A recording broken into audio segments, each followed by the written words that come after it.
2026 বিশ্বকাপ আর্জেন্টিনার জায়গা পাকা, তবু কঠিন এক লড়াইয়ের সামনে পড়তে যাচ্ছেন আলবিলেস্তারা। জুনে চিলি এবং কলম্বিয়ার বিপক্ষে বাছাই পর্বে দুটি ম্যাচ খেলবেন লিওনেল স্কেলানির দল। এরপর তাদের লম্বা সফর আফ্রিকা, মধ্যপ্রাচ্য এবং পূর্ব এশিয়া। সফরে দলের সঙ্গে থাকবেন লিওনেল মেসি। ক্রীড়াভিত্তিক টিভি চ্যানেল টিওআইসি স্পোর্ট বিষয়টি নিশ্চিত করেছেন। গণমাধ্যমটি জানিয়েছেন, দক্ষিণ আমেরিকা কোয়ালিফায়ার ম্যাচ দুটি জুনের 5 ও 10 তারিখ খেলবে আর্জেন্টিনা। চিলির বিপক্ষে ম্যাচটি চিলির সান্তিয়াগোতে, পরের কলম্বিয়ার বিপক্ষে মনুমেন্টাল স্টেডিয়ামে। দুটি ম্যাচই প্রতিপক্ষের জন্য গুরুত্বপূর্ণ। আর্জেন্টিনার বিপক্ষে যারা হারবে তারা বিশ্বকাপে সরাসরি খেলার টিকিট হারাবে। গণমাধ্যমটি জানিয়েছেন, বছরের সফরে ব্যস্ত থাকবে আর্জেন্টিনা।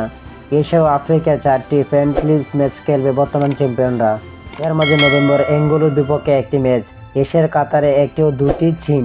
ম্যাচগুলো প্রতিপক্ষে আনুষ্ঠানিকভাবে নিশ্চিত করা হয়নি। মনে করা হচ্ছে ফিফা ইন্ডো থাকা দুটি ম্যাচ আর্জেন্টিনা খেলতে পারে আয়োজক দেশের চীনের সঙ্গে। অন্য দুটি এখনও নিশ্চিত হয়নি।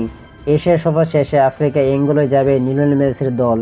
দেশটির স্বাধীনতায় 50 বছর পূর্তি উপলক্ষে 11 নভেম্বর নিজেদের মাঠে আর্জেন্টিনাকে আতিথ্য দেবে দেশটি। এই উপলক্ষে সাম্প্রতিক অ্যাঙ্গোলার ফুটবল ফেডারেশন সভাপতি ফার্নান্দো আলবিলেসের সঙ্গে বৈঠক করেছেন আর্জেন্টিনা ফুটবল অ্যাসোসিয়েশন এএফ সভাপতি ক্লদিও তাপিয়া। মৌখিকভাবে কথা দেওয়া হয়েছে বলে জানিয়েছেন টিওআইসি স্পোর্টস। অ্যাঙ্গোলা সফর শেষে কাতারে যাবেন আর্জেন্টিনা দল।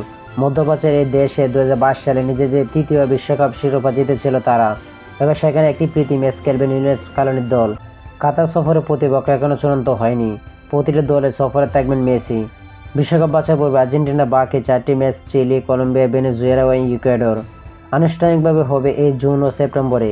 এরপর বিশ্বকাপ শুরু হবে 2026 সালের জুনে। এর আগ পর্যন্ত ম্যাচ খেলার মধ্যেই থাকতে চায় বর্তমান চ্যাম্পিয়নরা।